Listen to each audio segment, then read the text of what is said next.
Welcome to the Commentary Magazine Daily Podcast. Today is Friday, March 7th, 2025. I am John Podhoretz, the editor of Commentary Magazine. With me, as always, Executive Editor Abe Greenwald. Hi, Abe. Hi, John. Senior Editor Seth Mandel. Hi, Seth. Hi, John. And Social Commentary columnist Christine Rosen. Hi, Christine. Hi, John. So I don't know what to talk about. It's Friday. It's Friday. So maybe I'm going to start with the most terrifying thing I read today, which I texted you guys from our friend John Ellis's News Items newsletter. Earlier this week, Elon Musk tweeted something out about how the Singularity is coming, and maybe he knew about this. This is sourced to newatlas.com. I don't know what that is. The world's first, quote, biological computer, unquote, that fuses human brain cells with silicon hardware to form fluid neural networks has been commercially launched, ushering in a new age of AI technology. The CL1 from Australian company Cortical Labs, at least it's not a Chinese company, offers a whole new kind of computing intelligence, one that's more dynamic, sustainable, and energy efficient than any AI that currently exists. And we will start to see its potential when it's in users' hands in the coming months. Known as a synthetic biological intelligence, SBI, Cortical's CL1 system was officially launched in Barcelona on March 2nd, 2025, and is expected to be a game changer for science and medical research.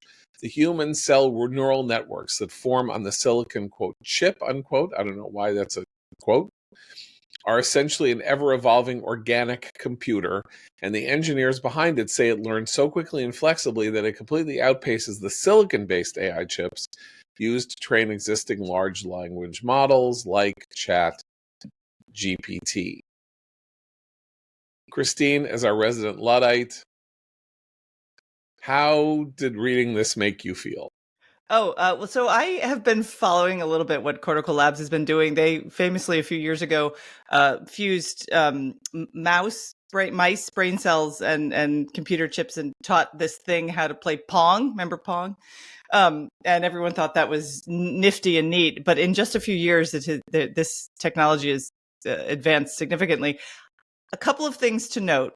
When they describe human cells, they call it wetware, as opposed to software or hardware. That concerns me because we should, I think, begin immediately to be, and should already have been making distinctions about what is human and what is synthetic or created or engineered. And so the fact that they just give human cells a version of a mechanical name like hardware or software is concerning.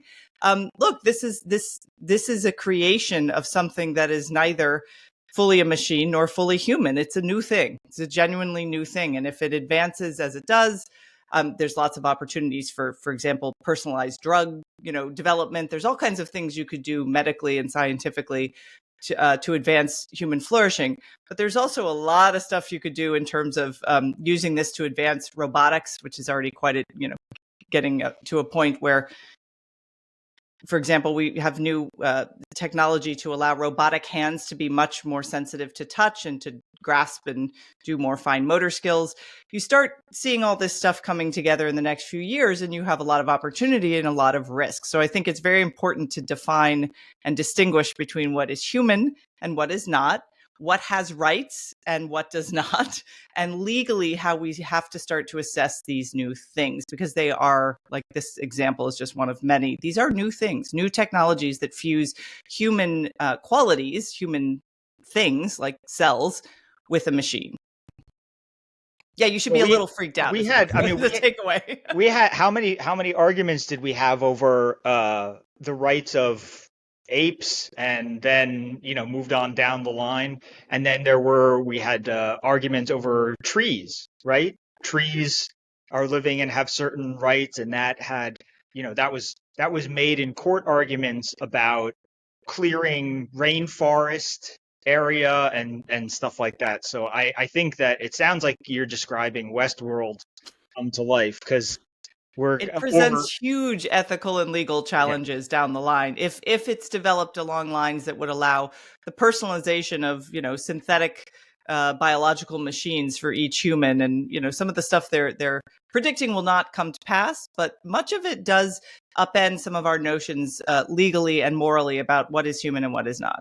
Can I ask? I'm sort of I'm still trying to grasp what is this first thing? What is the application? What do we have any sense of what it's, how it would be used and for what?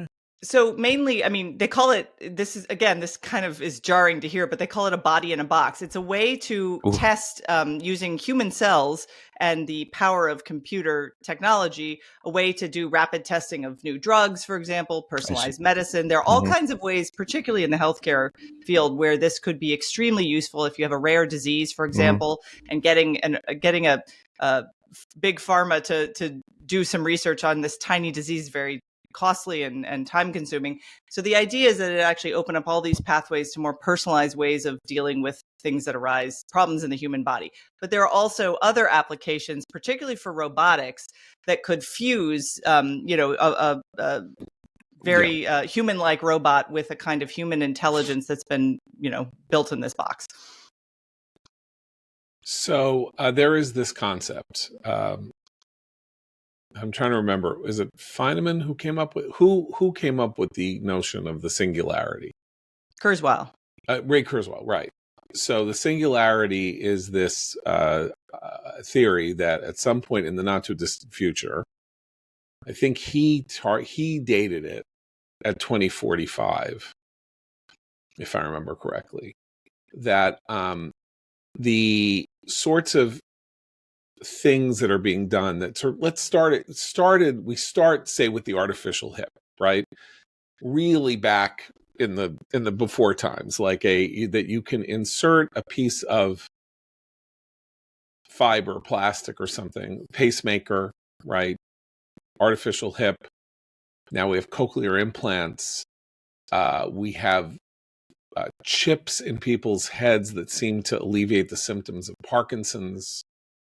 Some other things like this. And his idea was that the singularity would be the moment at which the technological machine-derived enhancements of human life would kind of fuse with humanity itself, and that there would start to be no real difference between man and machine, or that rather man would become part machine, or at least the machinery that we use to do things like pick crops that, were all done by human hands until 60 years ago or whatever, these will be inside our bodies. We'll have chips that make us see better, we hear better, we can replace everything in our body that is wearing out with something else.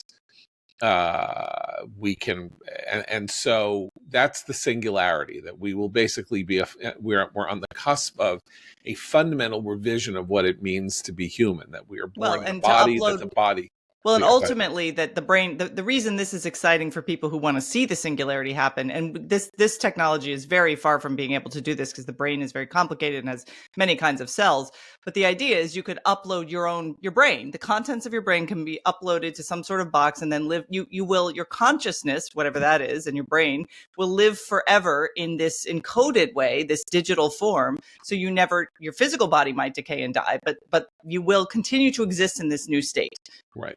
So that's one version of the thing. The other version of the singularity is that the body is a car, and you can replace, it's the ship of Theseus, right? That there is no part of your body that cannot be, as it degrades, as life degrades us, that cannot be replaced and re-engineered and made to be new. I mean, there are things that can't, right? Or that we don't really understand the interplay of, right? I mean, you can get a heart transplant, but people who have had heart transplants, and there is this, interesting consciousness question about what it's like for people who get heart transplants, or even who get bypasses or quadruple bypasses. The bypass operation in that case literally means that your heart is removed from your body.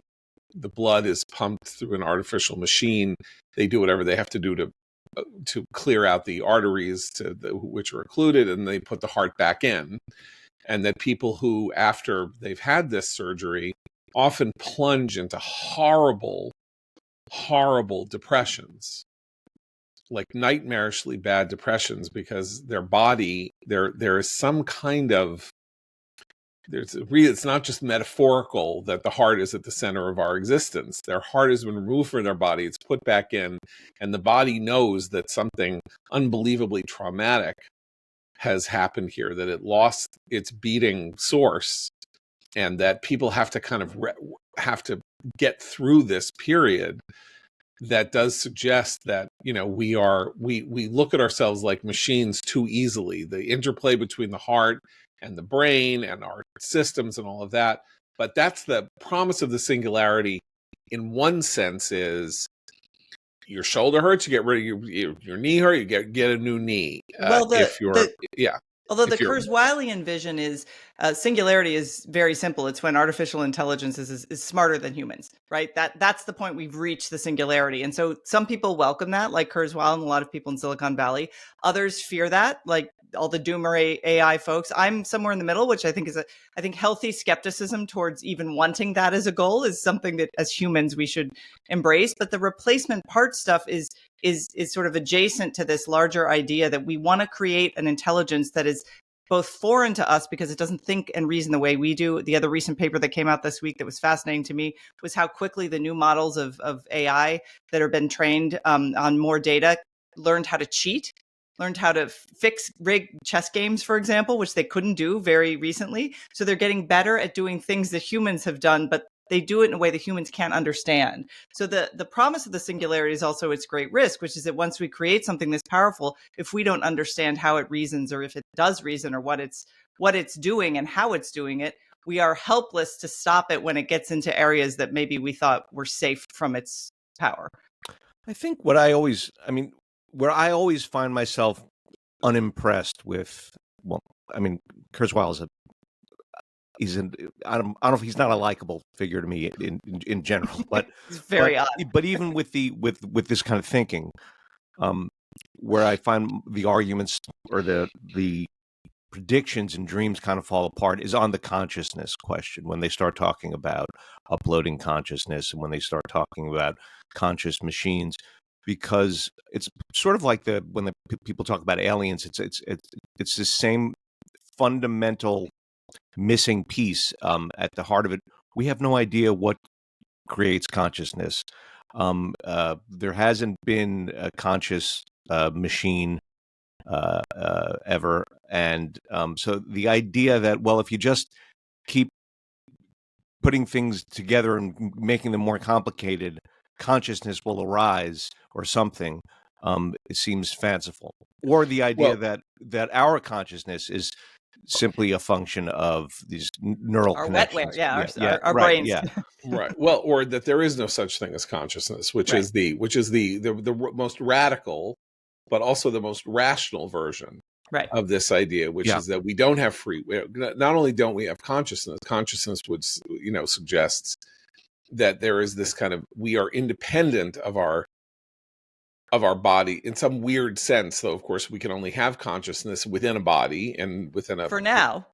Well, that's the Kurzweil idea. Yeah. But that consciousness exists independent of our machine existences, because all animals have machine existences just like we do, or not machine, but whatever, just sort of like life patterns. And that we are the one animal, or that achieves this higher level of abstraction, thinking that we know that we are, or that we know that we are and others are not that who we are, and that we have distinguishing qualities, and that it feels like something to be us. As right, yeah, and so this is a very hard thing to describe. So what the hyper-rationalists who started dominating conversations about this in the late 1990s and early 2000s started saying is, there is no such thing as consciousness. We are, in fact, consciousness is a myth that is created to keep us running and moving. Like free will is a myth, which of course is an offshoot of consciousness, that we are not making decisions, We are the sum of we fit what we do, and then we try to make sense out of it by saying that it was something that we chose, but in fact we chose nothing. Well, and this is what leaches from, and the people who subscribe most vigorously to this worldview are often deeply unhappy because it leaches any sense of flourishing or meaning or purpose or, dare I say the word soul, the idea of any of these things being unique and integral to being a human being. It makes them go away. And it did, I think you're right to say that in the late 1990s in particular, it coincided with the rise of the new atheism and a real way of saying, we are done with superstition. Science and technology really have given us the power to understand ourselves in a way that we couldn't before. And we are better and smarter at this than previous eras. And I think what we see now, 20 years later, is, well, maybe in some ways we are more powerful with our tools, but we still have this stubborn inability as human beings to figure out why we're on this planet, what we're meant to do, et cetera, et cetera. Well, so I mean, this is such an unbelievably complex and abstract and difficult thing to talk about, that we're all sort of stumbling around in the dark. But a lot of the ideas that the sort of techno-optimistic ideas or optimistic ideas about what we were going to do with all of our advanced computing power have not yet come to proper fruition as we would have expected, because we are just vastly more complicated. That one of the things that we've learned over the last 40 years is that the human whole is infinitely more complicated than anything anybody really understands, right? The idea was, if we could map the human genome, and we succeeded in doing that pretty much 30 years ago, that we would see there were all these on-off switches. We could turn off cancer, we could turn on intelligence, we could turn on that. And then it turns out the human genome maps the genes, but it can't reveal the interplay. That the interplay, it's this classic thing, like if you do something, you see that you have a way of preventing a Jewish person who is lactose intolerant, as many Jews are, from being lactose intolerant. And so you turn this switch off, you do CRISPR. CRISPR technology does actually allow us to go in and snip little bits of... Yeah, so you snip a thing off. So like that means it's okay, you'll be able to have dairy for the rest of your life. And then 40 years from now, we'll discover that increases colon cancer by tenfold. Like, we don't know. One of the great disappointments of our time is the idea that the mapping of the human body and the genome and all that we know is actually proven to us that we know less than we thought we would. But in each of these cases, whether you're talking about human genome mapping, CRISPR technology, there was this period of great hubris when these technologies were discovered. Although I would say the woman who discovered CRISPR is a model of scientific discovery, and that she has long been very cautious about how we should use this technology and what it means. So I will exempt her.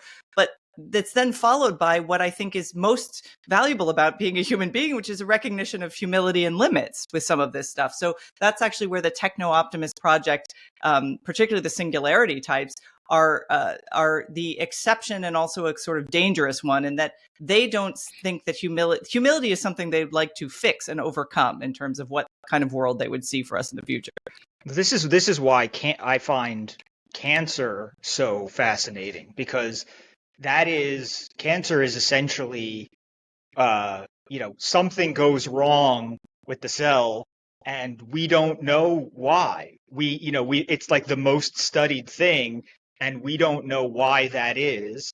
And so the battle to cure cancer, the cancer moonshot, feels a lot like this kind of AI singularity consciousness stuff, because it feels like there's a root to something, an answer at the root of this, that is the reason that all things happen, and it's kind of a reflection of that. And also, I think that, to me, I worry more about the transition period with AI. I worry about the period where we go from, somebody studying medicine and being able to use AI to write a paper and pass a test and, you know, whatever, all this other stuff, but who still has to be the surgeon physically in the room and actually operate on the patient, right? These are the things that I worry about the people cutting, about whether it'll allow people to cut corners when the end there's no corners to cut, right? Where you actually have to, it's like, you know, you can put LeBron James's games entire career through an AI machine filter, right? You can't be LeBron James when you go out there, no matter what the AI says, no matter how it breaks it down. So I worry about the way that we have this, right. you know, we sort of think that we are gods in this way, but we don't actually hold the information. No, or you have the ultimate conundrum that is proposed by this, which is you can make everybody LeBron James. Then it doesn't matter if you're LeBron James. I mean, what LeBron James can do is do something on this, you know, this square inside an arena that nobody else has ever been able to do with their body and stuff like that. But if anybody can do that, then the people will stop playing the game. But here's the thing: history teaches us that not everybody will have access to that sort of enhancement, and so we will start to actually have a far two and three tier society where those who can do that will, because they can afford it or have access to it, and everyone else will become a permanent underclass to that sort of skill set. Right. Well, it's the LeBron James problem in philosophy. We all know this. No, but if that is a skill set issue, again, you have then. It's amazing to be LeBron James. Let's see how he feels when he's 70. Do you know what I mean? Like, now, maybe then, because you can replace your knees and your shoulders and your elbows and every part of your body, you can be LeBron James, and then you won't spend the last 15 years of your life in crippling pain, the way I gather a lot of professional athletes. Not even talking about the concussive. It starts earlier than 70 too. It starts in your 40s and 50s for some of these guys, or in your teens. If you're a teenage pitcher and you have to have very serious surgery on your shoulder in order to keep pitching, you know, it's not like you're supposed to go into surgery when you're 14 years old. You know, you get Tommy John surgery so that you can continue to pitch. Used to be you did everything you possibly could not to have to go into surgery. You know, like, surgery has risks and there's dangers and you can get an iatrogenic disease in the hospital and stuff like that. Better to not do things that cause you to have surgery. And now, in fact, some of the sports surgeries that they've come out with have been controversial in recent years because they had, you know, for a while they were doing this micro knee surgery. And it turned out that, you know, the players who were getting this, right, they could come back to play sooner. It was a less intrusive surgery. They didn't have to, you know, pop the kneecap off, whatever it is. And so the recovery was much less and the stiffness was much less, but it wasn't, there was something started happening, and all these guys who had this particular knee surgery got hurt again like 3-4 months later. There was like a rash of this, like it didn't last. Something about the surgery itself that they hadn't bet on. Because we're an unbelievably complex thing on Earth. We may be the most complex thing on Earth, and these efforts to kind of solve for what it means to be human and then improve on what it means to be human is, of course, you know, that's the myth. I mean, this goes back to the myth of Prometheus. I mean, the human desire to achieve aims and standing and a position outside what we know to be normally human has been seen as a very dangerous element of our hubris and a danger to humanity, right? That's Prometheus. That's the Tower of Babel. I mean, I'm sure there are foundational myths in other religions that are parallel to those. Well, but sorry to interrupt, but the reason that we value those reminders of hubris taken to an extreme is that we also wouldn't want the opposite, which is a culture that took no risk, right? You want some risk takers, but you want them bounded by some understanding of what it means to be human, and that's actually the real departure for a lot of the techno-utopian and techno-enthusiastic Right. philosophy, which is that being human is the problem they want to overcome versus saying, well, how can we push humanity's limits? And that's a distinction with a difference, I think, when it comes to applying this stuff to our fellow human beings. And it is very important because you mentioned the new atheists, and you mentioned this ultra materialist response, beginning really in the 90s by people who said that that we are computers, and that we just don't understand ourselves in the right way as computers because we believe in these myths like that we have free will and that sort of thing. That when you believe in nothing transcendent, one of the virtues of belief, if you're a religious person or whatever, is that it radically increases the timeline, even though you don't understand it. I mean, inside people's souls, it increases your understanding of the timeline of what it means to be human. If there's no heaven, if there's no afterlife, if you don't see yourself as being reborn after you die in the generations that follow you, or however you want to look at it, then all you have is now. All you have is this. All you have is this life. And you better get cracking on living as long as you possibly can, because there were worlds in which that was not anything that anybody could really conceive of, right? Really, until 100 years. It's not that people knew, well, if you ate more healthfully, you wouldn't get diabetes or something like that. That's something that people came to understand better over the last 100 years. And that's where you shouldn't smoke if you might have a propensity for lung cancer. There are things you could do to improve your life and extend your life in theory. So, but that if you look at life as though when you die, the world dies, which is because you shut off and you're off, and so there's a kind of desperation to this, which is we need to do whatever we can to let ourselves live longer. That's that guy whose name I can't remember, who is Brian. What's his name? The guy who's doing the. You have it, Brian something. Johnson. Yeah. Brian Johnson. Yeah, who is making himself a human experiment in how long he can make himself live. And Peter Thiel and others are paying a lot of money. Kurzweil too. I mean, he wants to live forever. Yeah. Right. Okay. So I don't mean to say that it's okay to die, but there is a world in which you only feel the desperate need to live forever if you don't think that there is something like soul, that your soul may be eternal, that humankind is eternal, that you live on in your children and your grandchildren and whatever, or that you may be, I don't know, if you're hit, you may be reincarnated, you may be that you don't.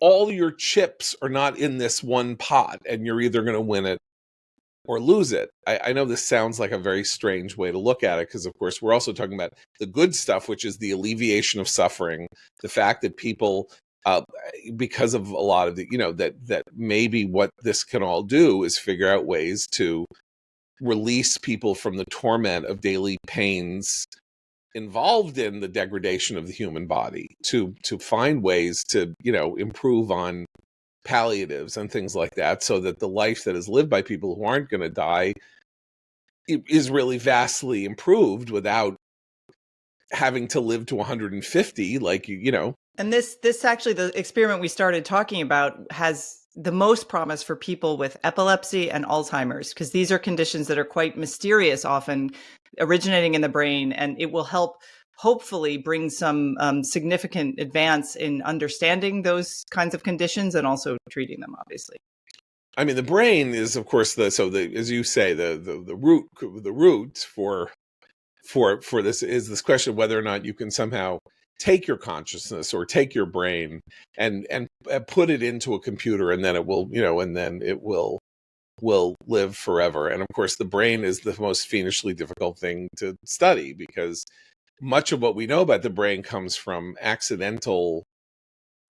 what happens to the brain when it's injured. It's sort of like the Oliver Sacks Gage with the railroad, the famous the guy with the bar through his head, right, is the ultimate story. But I mean, what Oliver Sacks wrote about, what neurological anomalies that then show us if this is an anomaly, what is the normal.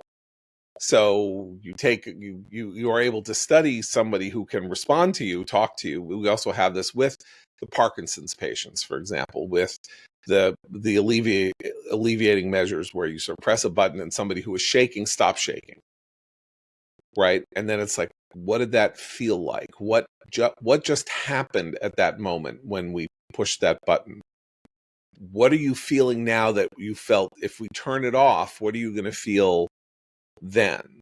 You know, and it can be very hard to describe. I mean, I once had a conversation with Rush Limbaugh. Rush Limbaugh, if you remember, went deaf. He apparently went deaf from drug use, from extreme painkiller drug use. And he got a cochlear implant. And so I ran into him at a Christmas party. It's somebody I've known for a long time, though very slightingly. And I said, I'm so fascinated by what you've gone through. So when I speak, do you hear and you're having this, you have this machine in your head that converts my voice into a digital file and then plays it back to you. Do I sound like I sounded when you talked to me before you had this operation and before you went deaf? And he said, I don't know. I mean, you don't sound like Stephen Hawking. You know, you don't sound like the voice box that a voice out of a computer. But they don't know. It may be that my brain converts what that file is into something approximating the human voice as I remember it. Right, because memory is implicated. Because memory is very much implicated. But whether or not I'm hearing you, we don't know. As I say, you don't sound like this kind of machine like that. You don't sound like that. But I don't know what you sounded like before. And I don't really know what you sound like now. And so that's... You might not sound the same technically to him as you did before, but he thinks you do. Well, his brain, no, it's right. Like when it fills in the blanks, right? When you see like a missing letter or something that's behind covered on a billboard or something, your brain fills in the blanks. His brain has made your voice the voice you've always known. Okay, so they figured out how to do the cochlear implant so that, those amazing videos of babies who suddenly can hear their mother's voice and grin and cry, and everybody cries. They know they're hearing. They don't know what they're hearing.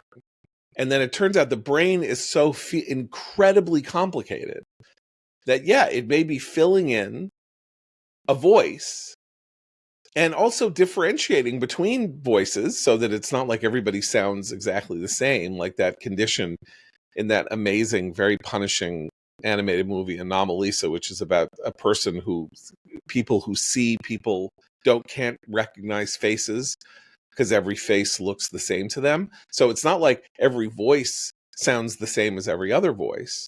This implant can even make sure that voices are unique and original somehow. But it's not the implant. It's your brain. So screw around with your brain at immense cost. Like if you want to try to find out what's happening there, that's where you may start to get into horrifying, things that happen that will be horrifying. Well, that's like you posted Scott Stossel's essay last night, right, about psychopharmacology, and a lot of that sounds like this. That sounds like what we're getting into, which is like we don't know why this chemical compound medication works on some people and not on other people. All we seem to know is that lots of these medications work for different people, right? Because you can't have have a computer print out what it feels like. You Well, can't that you can't you make actually get at the core of like, what does this feel like right, to diagnose it? right. Well, so it's interesting you mentioned that. So Scott Stossel, who was an editor at The Atlantic, published a book review in The American Scholar of a book by someone named Laura Drummond, I believe is her name, about her freeing herself from 20 Not years. Drummond. Excuse me, not Drummond? Okay, maybe you can look it up. Anyway, it's a Okay. book, an account of how she sort of fell into the world of psychiatry and psychopharmacology at the age of 13.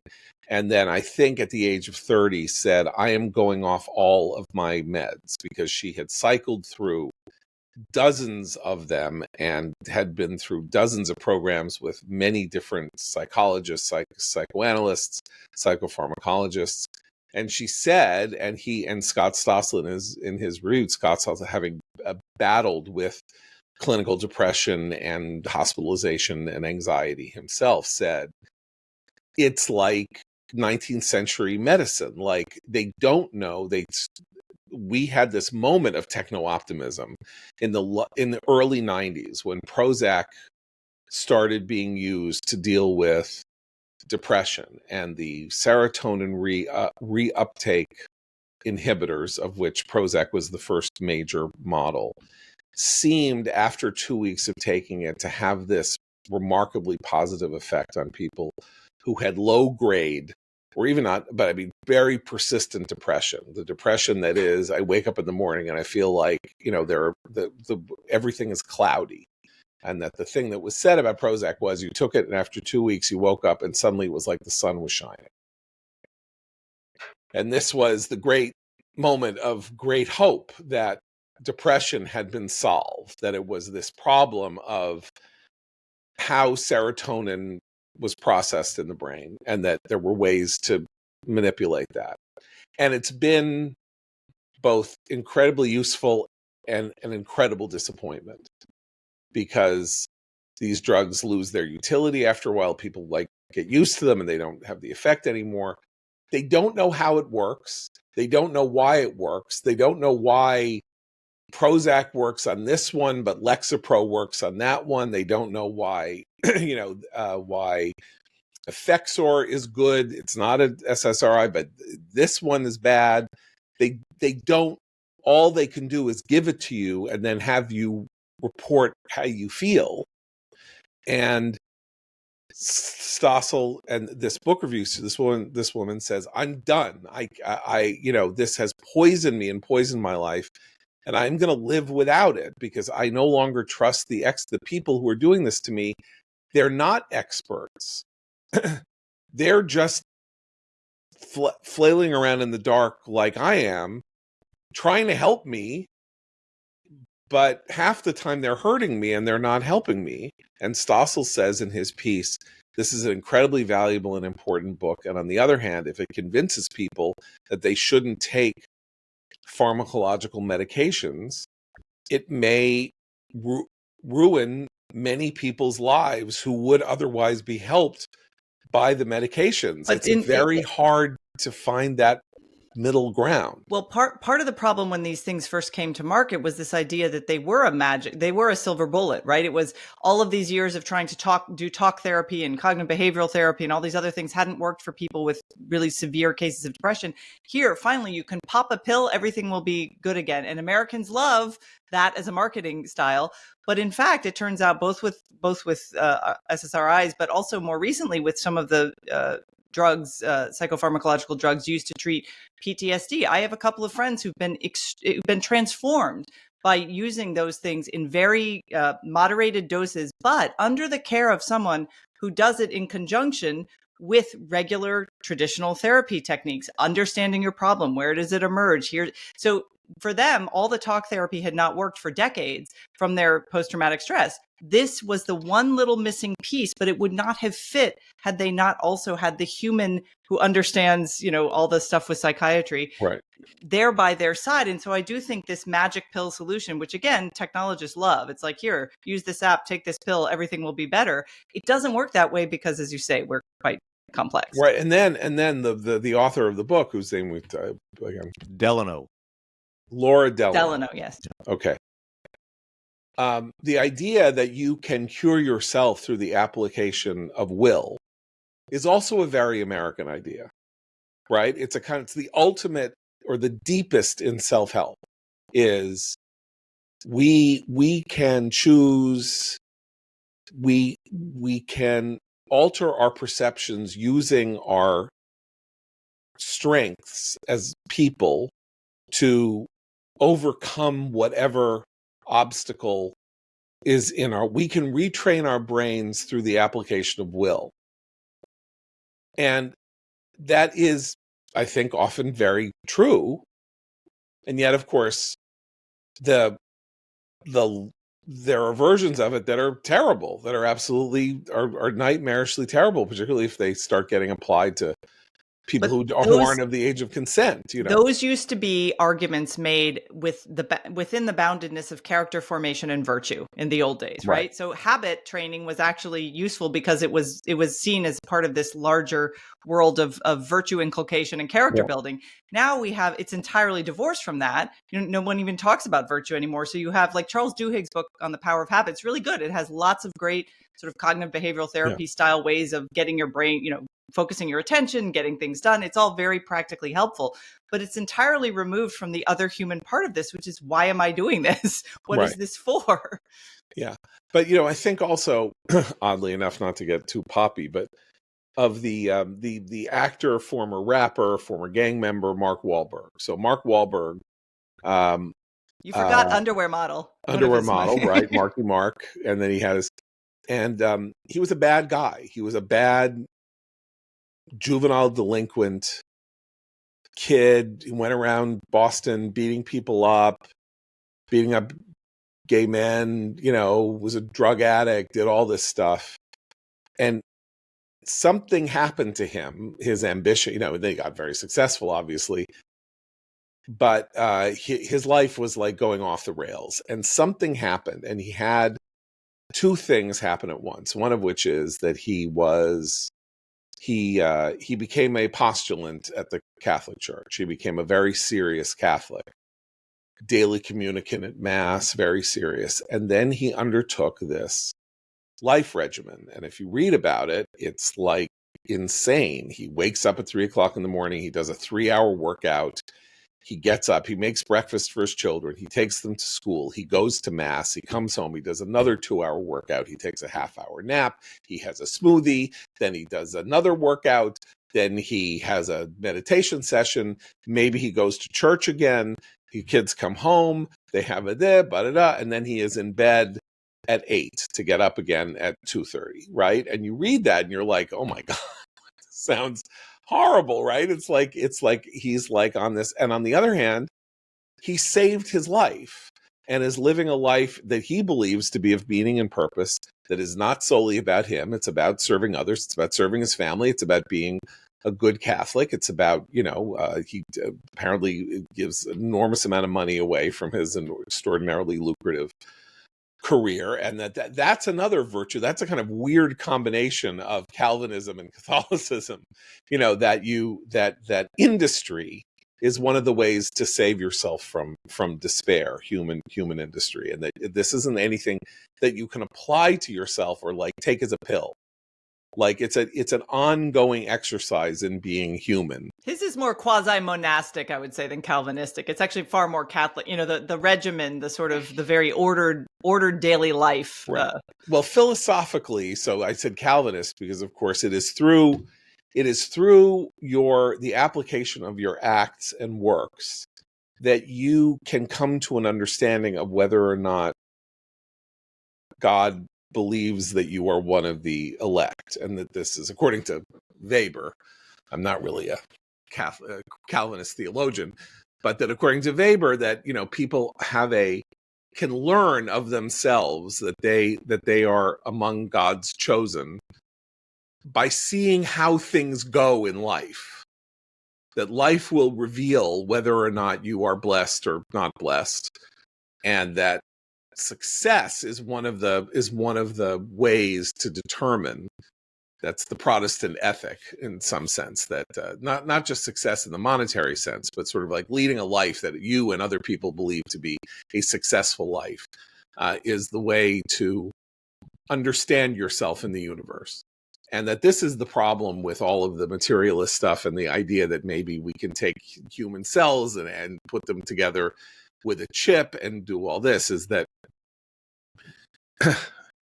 we are absented from it. I mean, it's just like philosophical. It's very disturbing to read. I find it incredibly disturbing to read this stuff, because you're saying, I'm not going to live another 4. I mean, maybe if I'm really lucky or unlucky, I'll live another 40 years, right? I'm going to be about to be 64. If I'm insanely lucky, my my father's still alive at 95. My mother died at 94. So maybe my genes suggest that I will have I have hopes of leading a longish life, but I don't know what I'm going to see by the time that I pass from this mortal coil. And indeed, the very fact that people are working feverishly to ensure that they won't pass from this mortal coil, or that there is an escape from the ultimate truth of being human, right? Which is that, what did Catholics say on Wednesday, right? From dust you come, and to dust you will return. That is what it means to be human. And that you can escape the dust through transcendence. And that's what is not offered by the chip. It takes me a while to sort of like think through the opening gambit of this podcast. You're reading about this technology, and I have two simultaneous thoughts that dominate when I hear something like this. One is that, yes, of course, I am deeply uncomfortable with them playing around with human cells as if they were just inorganic material. And then at the same time, I always think they're going to be made foolish. I always feel like these profound claims about leaps, especially when they are so reductive, when they think they've got it all figured out, when they think they've got the brain figured out, when they think they've got the how the source of life comes together figured out. It's always wrong, and it's always dominated by whatever the latest technology is. It's like, consciousness and the human brain throughout history was always, people were always saying, oh, well, it's like the steam engine, or, oh, it's just like it's like electricity. It's like whatever the latest technology is, people then say, oh, now we know how the brain works. And so now they're going, oh, it's like a computer. Oh, it's a neural network. It's this. And then, so what are they? They're going to be saying something else entirely different 50 years from now. It's kind of like all of us every day trying to figure out the Trump administration. Like, it doesn't. Yeah, it resists. Yes, it resists. It resists a synthetic, a theory that synthesizes things into a whole. Like when I watch, this relates to it. I watched this documentary on that guy, Brian Johnson, this is a guy who's trying to de-age, right? Yeah. It's that he's trying to take years biologically off his body with 9 billion different crazy treatments and poisons and everything. And I'm looking at him and I think, your hair plugs look fake. We can't get hair plugs right. Hair plugs. Billionaires can't get hair plugs that look real. And I gotta say, including Elon Musk. That dewy complexion is creeping me out. It is not attractive. He's becoming kind of asexual looking in a weird. So if we can't get hair plugs right, slow down. I don't think we're going to start de-aging anytime soon. Right. Well, here's my problem with the de-ager live forever guy. The thing that gets me about the de-agers and the live forever people is that, what are they spending every minute of every waking hour doing? De-aging. For what purpose? Right? I mean, your day, you're trying to live forever, but the 12 hours of your day or whatever that you're awake consist of specific acts and actions, right? And if you're that de-ager guy, what are you doing all day? You are swallowing pills, you are taking blood samples, you are running tests, right? You are treating yourself as a sort of lab rat. But what is the point? Well, in this, What are we doing any of this? Like, it's a great thing to discover, I guess, if you can, for some people, it might just be the great mystery. I'm going to solve, aging, and there's a chasing the mystery. But for everybody else, it's like you want all that extra time to continue taking 12 vitamins in the morning and, taking your blood and pulse at noon and whatever. Like, it's all consuming toward nothing. but this is why he became so quickly instrumental about even his own offspring and started harvesting fluids from his own child in order to continue this project. So I think that's a really important point. It's that mindset starts to become its own means and end. Well, that's what I mean when I keep returning to this, and I don't want to make a totally sort of religious point of it, but when you don't believe in the transcendent, what else is there to do?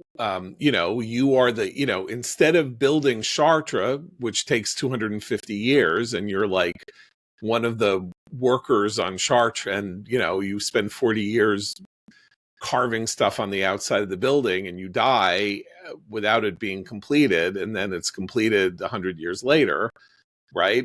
And if you believe the soul is eternal, down from heaven, you can look down and see your handiwork is still being gawked at in wonderment by millions of people every day.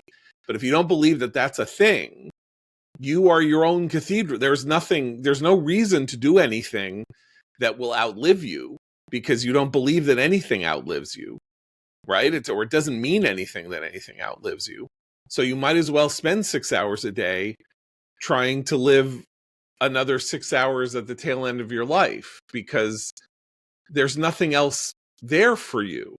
Now, in the form of scientific inquiry, I'm just Neil Stevenson, whom I allude to, I think I mentioned him earlier this week, wrote this just extraordinarily brilliant novel called Quicksilver, which is about the scientific revolution in London in the 17th century. And, Newton and Hooker, various other people are characters of the Royal Philosophical Society, which was basically like the first scientific body of inquiry, people who were sharing insights and things. And of course, there were all these restrictions. What could they do? The only way they could ever understand how the human body worked was to body snatch, was to steal corpses, which was considered a grave, monstrous evil, and dissect them. Or they could experiment on themselves. And the book features these amazing portraits of Newton trying to figure out how the eye works by sticking objects into his eye, like trying to see how you make how lenses work and how the eye functions. And these guys had to use themselves as part of their experimentation, because experimentation was largely forbidden to them by the religious standards of their time. So what Johnson is doing is weirdly in an old tradition, but it's solipsism. Newton wasn't doing this so he could fix his own eye. He was doing this so that humankind could understand how the eye worked. Yeah, this guy is going to be the most annoying person at the retirement community, right? He's just going to be going over in his mind everything he should have done. I don't know. He won't win. This is not a race you can win. And also like, not to be like totally dark, but the more successful he is, the more of his life will be watching everything around him die. Well, right. Well, that is right. He's not doing the human race is not doing this process along with him. Yeah, no, I mean, that is of course right. Isn't that the horror, right, of the person who is, cursed to live forever? The horror of the person who is cursed to live forever is that he sees his parents die, and then he sees his wife die, and then he sees his children die, and then he sees his grandchildren die, and maybe he marries it, whatever. That is not the way it is to be. You know, the level of human loneliness that is created by that image of a life lived too long is Immortality is a curse, right? That's why vampires are considered cursed creatures. Right. Well, they used to be. Now they're not. Well, yeah, now they're sexy tweens, you know, in love with werewolves. I don't know. By the way, which is why the new movie version of Nosferatu is so interesting and worth people's time, because it restores the idea that there is something unspeakably evil about this demon that is living forever by drinking the blood of others, and is a literal human plague who, left to his own devices, will kill off all of humanity. And it's been like 20 years since we had nice vampires, you know, that glowed and healed people in the Civil War. Sorry, they sparkled, John. They sparkled. Thank you. Fair enough. Okay. Anyway, we went in this very and this is Tuck Everlasting also, right? That's like the one children's book that does this, that presents this, that's why that book makes such an impact when you're young and you read it. There is no other book that presents you with this scenario until you're at least in your teens or young adult phase, and this is like the one thing where you're like, am I old enough to really grasp what this means?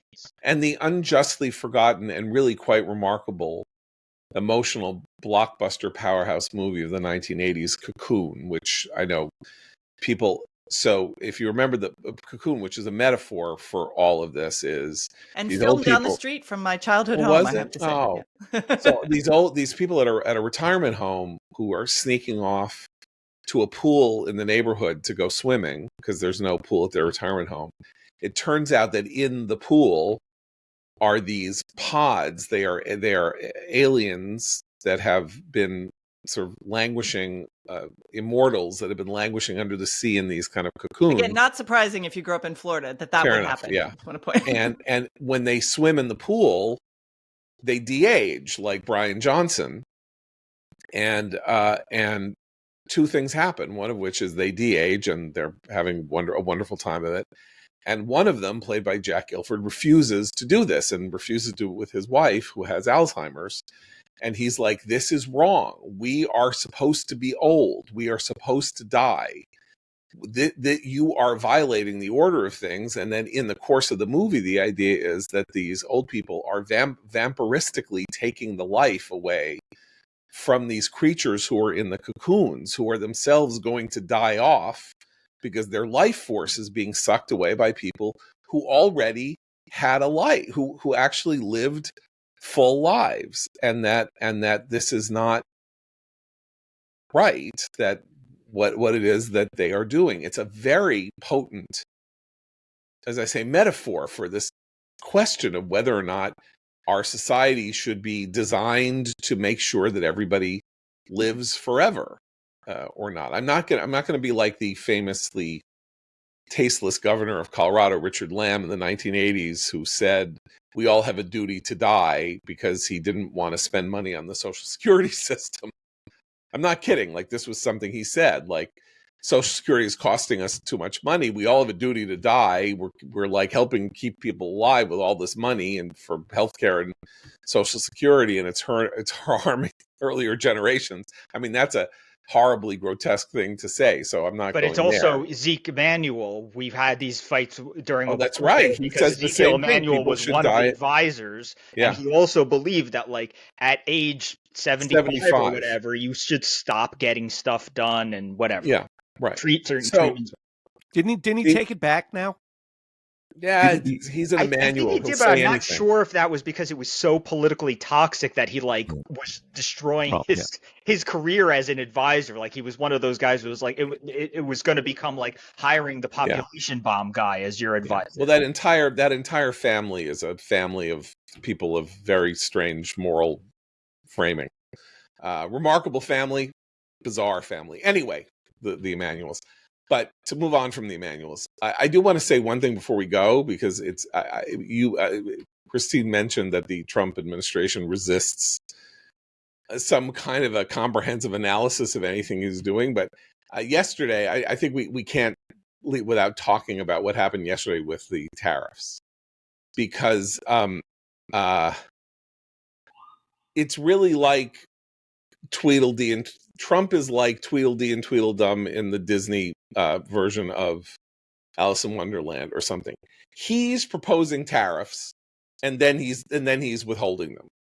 Is there a move on the planet? Are people in America, like, are there demonstrations in the streets saying, put on tariffs on Mexico and Canada? Do it. And he's like, okay, I'll do it. Maybe it's going to be. He's the one who puts on tariffs. And then like a day later, he says, I'm suspending the tariff for a month. Who's he arguing with? He's the only person he and Peter Navarro, who should be in a mental institution, they're the only people who seem to want tariffs in the United States. So impose them or don't impose. Like, this is the craziest thing that he's done thus far, is create market uncertainty, crash the Dow and the S&P and stuff like that by 5%, panic people in markets all over the world, and then say, nah, it's all right. We're not going to do it for a month. We'll see how we feel in a month. Is there any defense for this? Because again, like, if this were the front edge of a very important argument in America about our economic policies, I would understand why he felt the need to proceed in this fashion, where he goes and kind of, suspends things and says we're going to wait for 3 weeks to see what comes out. But this is all him. Am I wrong? Is there a single politician or economist of any note in the United States or on the planet who thinks these tariffs are a good idea? No, they're all, in fact, like the Heritage Foundation recently disappeared and then had, after people noticed, put back up all of their decades-long arguments against tariffs and why they're bad for the economy. And suddenly they're like, no, tariffs are great because Trump says they're great. And they tried to disappear their history of anti-tariff stuff. No, people are scrambling to justify something that doesn't have an economic justification. Yeah, and what's interesting is he makes fools of the people who have to support everything he does. So if on Monday you're on TV talking about why it's important to impose tariffs on Canada because of fentanyl or whatever, on Tuesday you have to explain why we don't need tariffs imposed on Canada, And also, but I also think it's what happens when someone has no real opposition. I feel like he's shadowboxing himself because he doesn't have somebody else to fight with. So he's like looking in a mirror, right? And he's like boxing the reflection in the mirror because he doesn't have anybody to spar with. It's like Natan Sharansky playing chess with himself. If there was somebody else that could play with Sharansky, he would be much happier probably playing against another person. But there's nobody sitting on the other end, so he plays white and then he plays black. And that, I feel like that's a bit of what happens with Trump, where it's like, let's do tariffs, and then let's see what happens when we do this, and then it's just it's like a guy, he's racing against himself. There's nobody else running next to him. Well, it's fun. It's just so great. Like Not for my retirement. What we need in our economy is instability and uncertainty. Are just two very important qualities for future investment and possible growth and all of that. There's nothing like uncertainty to just help an economy stabilize and grow. So I want to thank our president for his contributions to our uncertainty, because that's what I call a firm hand on the tiller.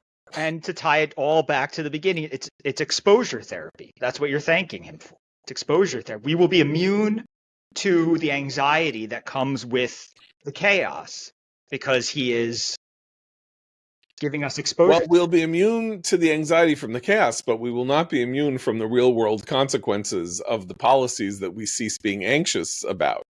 we'll stop being anxious, and then the economy will grow half as fast as it might otherwise because of the uncertainties introduced. But we'll just be like, oh, whatever,